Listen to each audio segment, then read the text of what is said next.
సంఘమును గురించి దేవుడు మాట్లాడుతున్నాడు. నీ క్రియలన్నీ మాకు తెలుసు. మీ పని అంతా కూడా ఎవరికి తెలుసు? దేవునికి తెలుసు.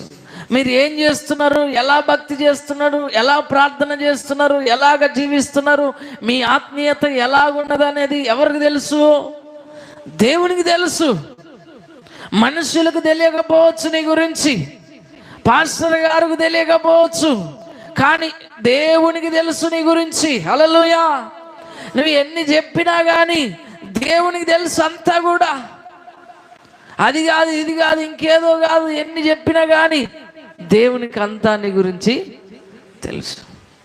నీ క్రియలు, నీ మాటలు, నీ మనస్తత్వం, నీ స్వభావం, నీ బుద్ధి, నీ ఆలోచన, నీ తలంపు అన్నీ కూడా దేవునికి తెలుసు. దేవుని దగ్గర మనం ఏం కూడా దాచలేం. హల్లెలూయా. దేవుని దగ్గర